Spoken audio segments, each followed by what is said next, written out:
La coronación de Napoleón. Jacques-Louis David. Comenzamos a continuación con el primer gran cuadro neoclásico, el titulado La coronación de Napoleón, conocido también como Consagración de Napoleón y su esposa Josefina, realizado por Jacques-Louis David. Este pintor, nacido en 1748, procedía de una familia de clase media alta de París. Se formó como pintor en la Academia Real Francesa. Ya en 1774 ganó el premio de Roma, trasladándose a residir en Italia. Su obra Juramento de los Horacios fue concebida para proclamar el nacimiento del neoclasicismo. Después de la Revolución de 1789, sus trabajos comenzaron a poseer una línea visual más realista. Años más tarde, trabajaría como pintor oficial del propio Napoleón Bonaparte, pero tras la caída en desgracia del emperador, marchó a Bruselas como exiliado. En sus últimos años trató temas inspirados en las mitologías griegas y romanas. También son conocidos sus retratos de pequeñas dimensiones. Como conclusión, podemos decir que su obra representa la transición del rococó del siglo XVIII hasta el realismo del siglo XIX. Jacques-Louis David, pintor sin el que no entenderíamos el estilo neoclásico francés, falleció en Bruselas en 1825. La coronación de Napoleón es una obra realizada en óleo sobre lienzo entre los años 1805 y 1808. Fue encargado por el propio Napoleón Bonaparte a David, con quien le unía una gran amistad desde hacía años. Esta pintura describe el momento culminante de la coronación de Napoleón, que tuvo lugar el 2 de diciembre de 1804 en la Catedral de Notre Dame. El pintor, en esta obra, no se limitó a recoger la ceremonia propiamente dicha, sino que nos ofrece un verdadero retrato de la Francia imperial, y en el que se integran más de 200 retratos individuales.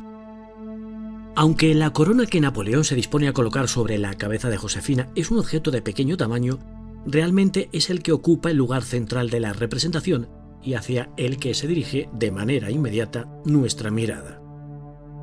Una vez que nuestra vista se aparta de esa corona, podemos reparar entonces en los diversos grupos que nos ofrece David. A la izquierda, la familia del emperador con la figura arrodillada de Josefina. De pie, soberbio, el mismo Napoleón alzando la corona. Tras él se encuentra el Papa Pío VII, invitado como testigo especial a la ceremonia, rodeado por obispos y cardenales. Algo más al fondo, un grupo de embajadores y representantes diplomáticos de otros países. Y, en primer plano, a nuestra derecha, algunos de los más importantes miembros del régimen napoleónico.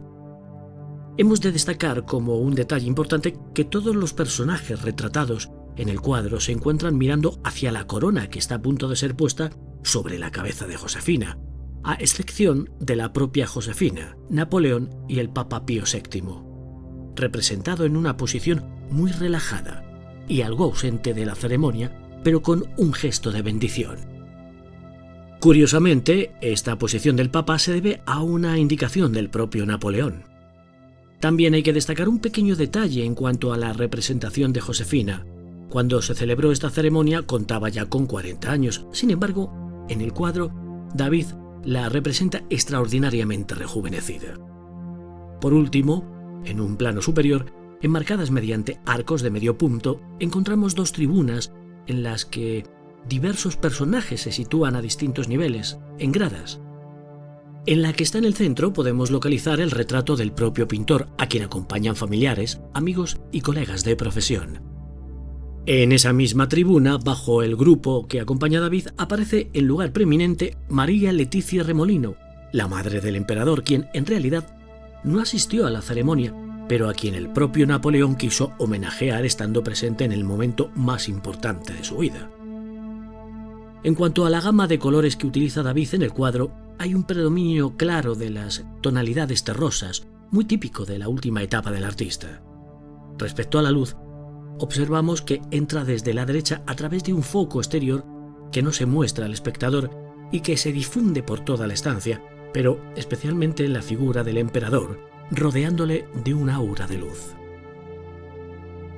Por último, decir que este cuadro, La coronación de Napoleón, estuvo colgado originalmente en la Catedral de Notre-Dame, pero actualmente se conserva en el Museo del Louvre de París. Una obra, sin duda, colosal en todos los sentidos.